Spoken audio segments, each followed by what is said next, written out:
describe that with the defendant's attempts to justify and explain away her injuries. Air mattress, which is a 1.5 foot off the floor, bumped her head. She was, fine, and then she went to bed. I put some ice on it. She got up, the night we watched TV. She got up the next morning. She played. She was fine.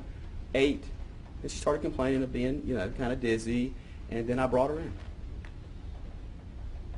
Bite marks. Oh, playmate Skylar has a playmate or cousin who's about the same age, whom she hadn't seen in a long time. Explain away. Skylar. Mark's eczema. Eczema. She got eczema. Must be eczema.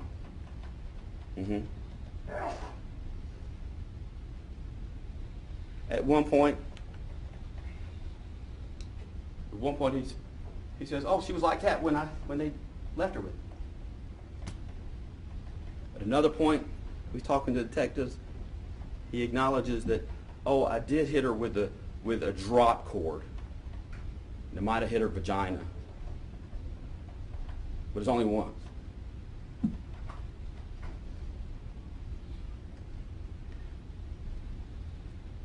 You, as finders of fact, will determine what the true nature of her injuries are, and then you will decide whether or not his attempts to explain it away comes even close. You'll make that call, whether or not it even comes close or touches. But it'll tell you something else. Look, when she came to that hospital, the first order of business is to take care of it. Set aside all the others, every inch of her body, those things that I can't describe because the words don't work. They had to take care of what was a traumatic head injury, brain injury. That is what was shutting her body down. That's why she was essentially brain dead when he brought her in. And that's the immediate, so the nurses, the personnel, they have to forget about all this other stuff and let's deal with her head. And you're going to hear the doctors testify that this is called abusive head trauma, it's called impact trauma, some people call it shaken baby. There are bruises right on their head, but it's not like something crushed her skull and went in and damaged the brain. This is an injury, this abusive head trauma is an injury that occurs when such force and velocity is applied to a child's head. It's moving so quickly, one way or another, such force that the skull and the head are moving, but the skull stops suddenly, and it's moving violently and forcefully. The skull stops, but the brain doesn't. So the brain crushes up against the skull. Doctors causes it's called a subdural hematoma, abusive head trauma. Your brain is then bleeding left over here, I think, over here, bleeding so badly and injured that there's nowhere for her brain to go in her skull, that it's swelling so badly, and there's what the doctors will describe a midline shift, which basically means that it's swelling and the blood is pushing it over so that the middle of your brain, which is right here, is over here. It's pushing it. There's nowhere for it to go, so it starts, they call it herniating down with the spinal cord. There's no space in the skull, and so it starts going down into the hole where your spine is. And so that's when those life functions start. That's where the brain stem that starts messing up with the life functions. And so they saw that immediately, and what they're going to do, they're going to fly her out, and we're going to try to do everything we can. When he brought her to the emergency room, she was in the process of dying. There really wasn't any real saving her life. It was too late. But that doesn't mean, and you'll hear how the medical personnel, they did not give up, and they tried, and they did everything in their power to save her life. No matter how hopeless the situation may seem, they were going to do everything. And they fly her to UNC Hospital.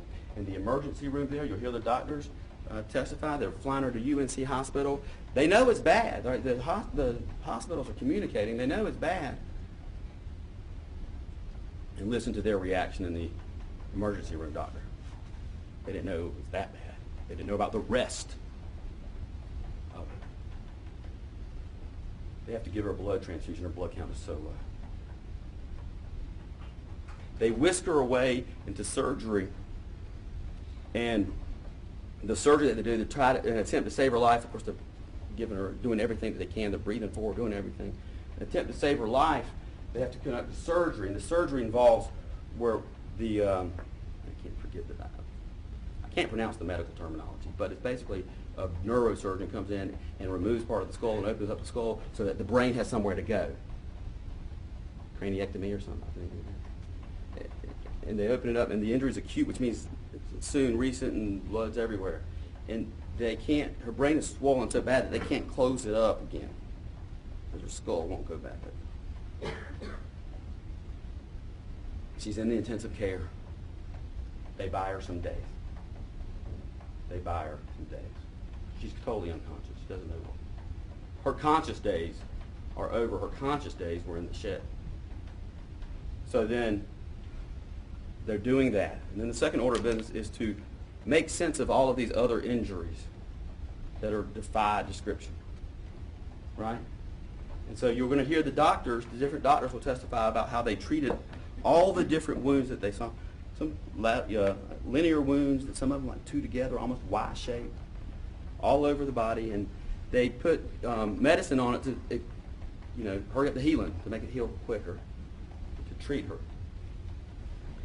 Photographically, they document all of those injuries, including bite marks. Remember, he said Skylar, the toddler. Well, they call in a forensic dentist, odontologist they call him, to come in and to document these bite marks, and he actually takes an impression of the bite marks. Okay? He looks at me. That'll be important later. What else do they do? They have a doctor who is a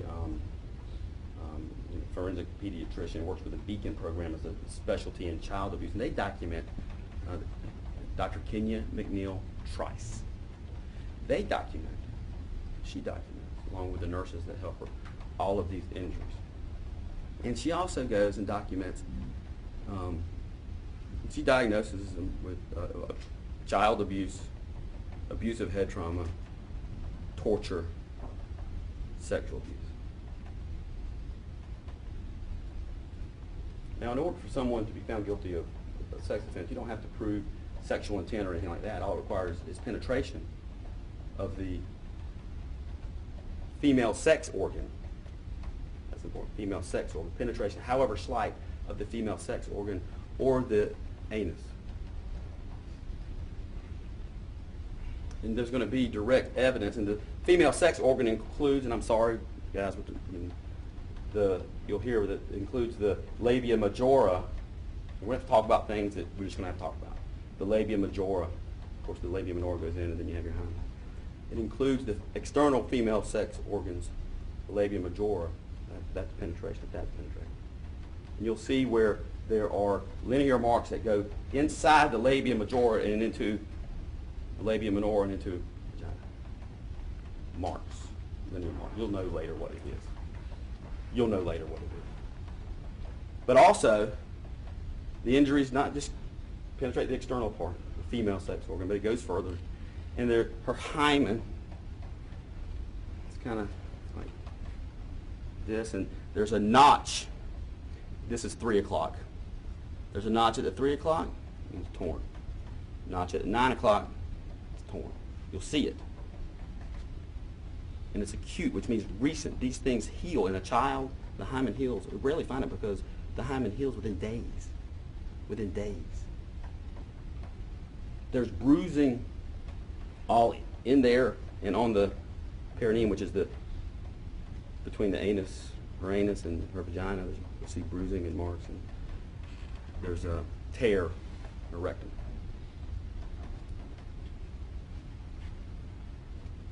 They take, they document all of that. You'll hear the doctor testify. Then they take X-rays. And this is the strangest thing, they're kind of perplexed. It's perplexing. Because in these X-rays are these little pieces of metal. Just little tiny fragments of metal all over, concentration here. Metal. What is that? They think maybe it's something on the machine or something, but it's not. It keeps showing up.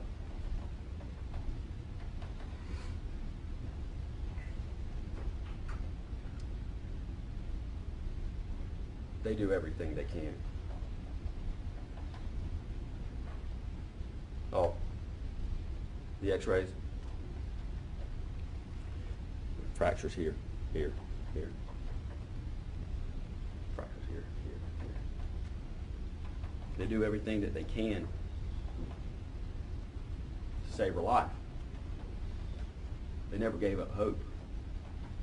But she was beyond repair when he brought her in.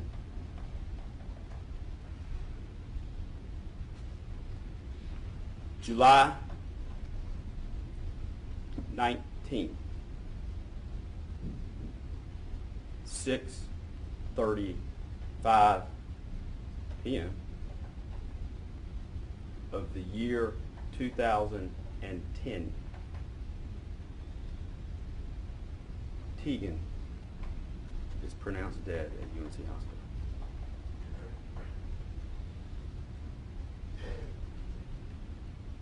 She's taken to the medical examiner's office, where they conduct an autopsy and they continue to document her injuries.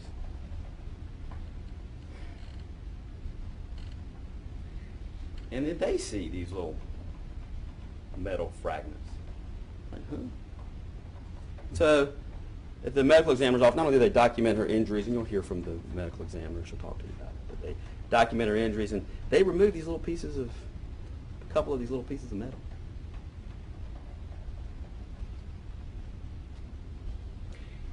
And we'll get back to that in a second. As the medical professionals are doing everything that they can to save her life and to document her injuries, the Johnston County Sheriff's Department is in full force, and they're doing everything they can to uncover every bit of evidence that they can in order to determine what happened. And so, they go and they get the defendant's financial records, and they're able to determine where he was moving. They search this shed, right, with a fine-tooth comb. They search it, and there's over 100 pieces of evidence. I mean, they document everything. The photographs, so many photographs, and they're photographing so that at this point in time, it can be shown to you. And these items of evidence that they collect from the car and they collect from the shed, it leads them to different places, stores, to try to track the defendant during these 10 days. And we get video surveillance. And the video surveillance will show the defendant going to different areas, how he was, how he acted. But what I want you to think about when you look at these is who's not shown, who's not in those videos.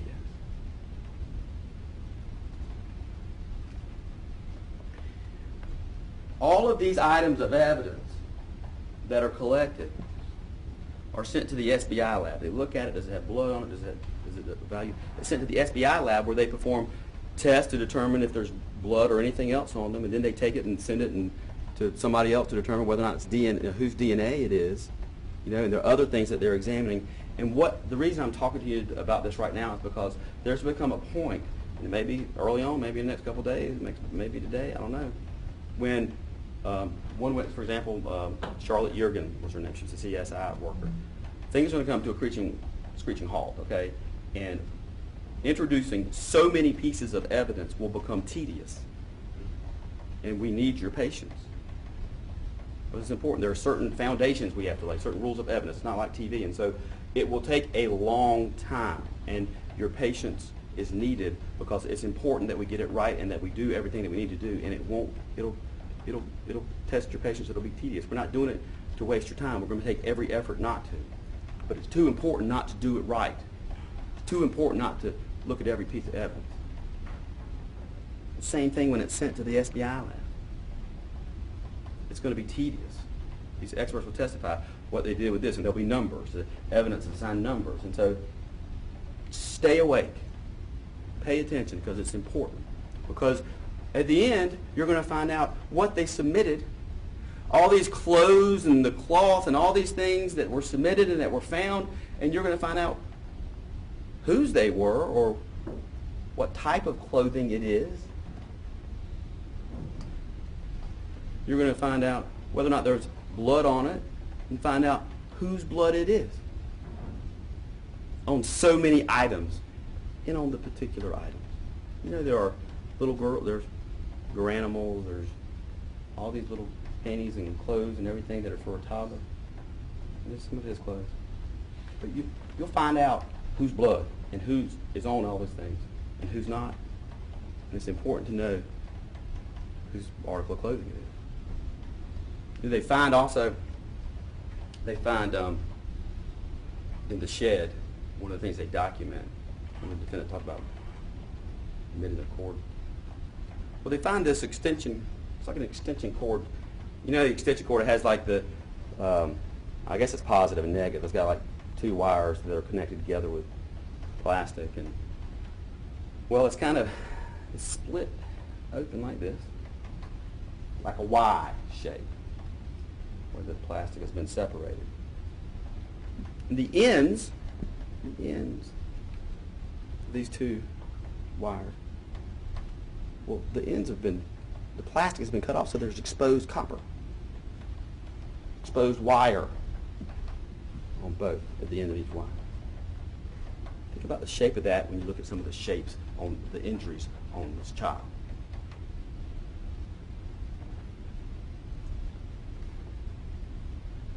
Numerous injuries, avulsions, bite marks over in multiple stages of healing, consistent with that 10 days. Multiple stages of healing committed at different times over a period of time. Well, you know what? They send this wire off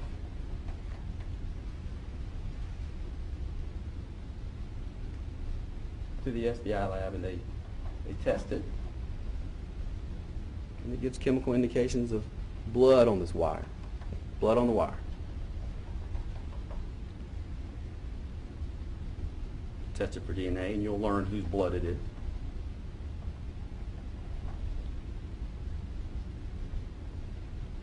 The little pieces of wire that they found on the x-rays, they're like, the pieces of wire that they removed from her body were collected and were sent to the SBI and were compared. And you'll find out what these wires, metal fragments, they're consistent with. This wire has blood. It's been formed into a wash.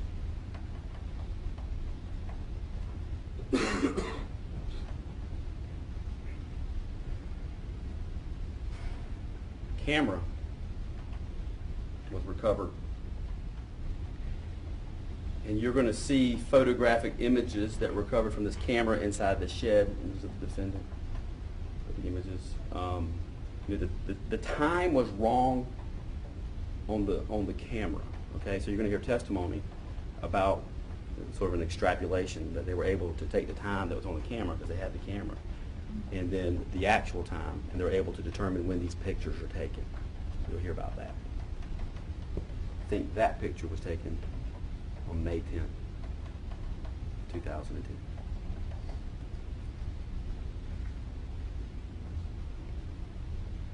The bites.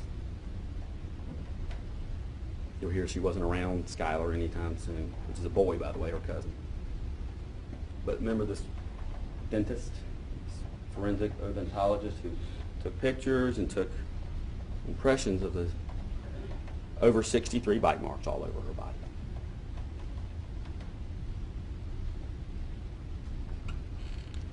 And it's not like DNA, but he was asked to compare a child bite mark. You'll hear his testimony regarding whether or not they are even close to child bite marks. You hear about the nature of these bite marks all over her body. But they take the Johnson County Sheriff's Office, they take the defendant and they take him to his office in Fayetteville. This office in Fayetteville. And he makes an impression of his teeth. It's like a perfect, exact replica of his teeth. And it's not like DNA or a fingerprint or anything like that. All we're asking is, could he have made the bite marks? And how do his teeth marks compare to the impressions and the bite marks on her body? And you'll actually see how the defendant has unique characteristics here. They go in. These two teeth here, whatever you call them, they go in. He's got one tooth up here that's longer, and the other one juts out a little bit further. There's a certain diameter. And you'll see how the defendant's unique dental characteristics match at every point the bite marks.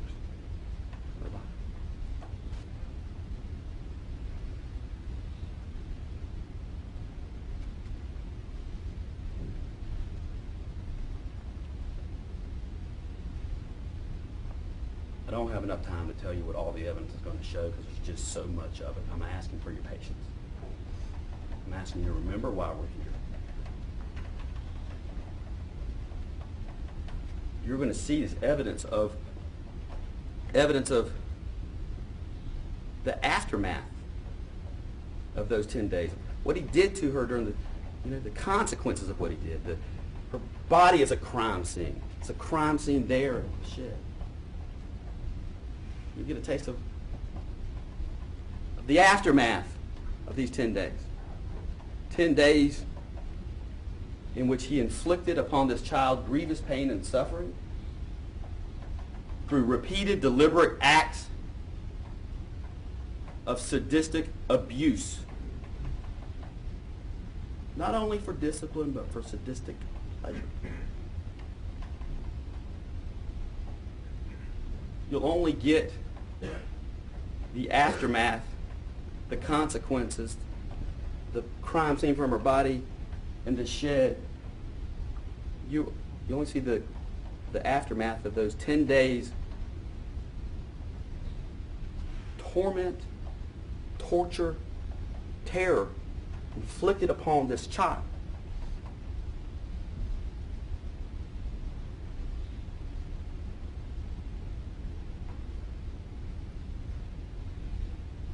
You never know what she experienced, really. Just try to get as close as we can for you to know the truth. But at the end of the state's evidence,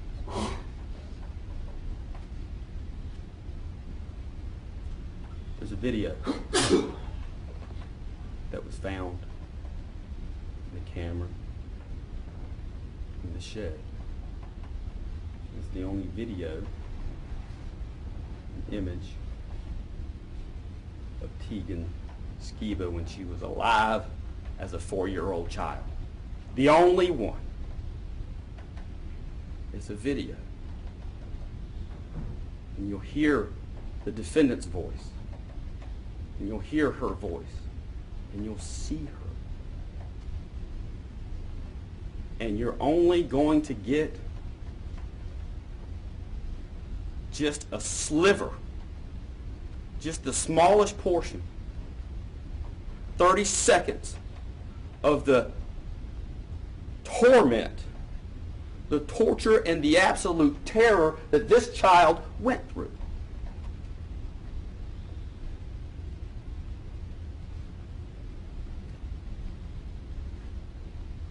None of us will be the same.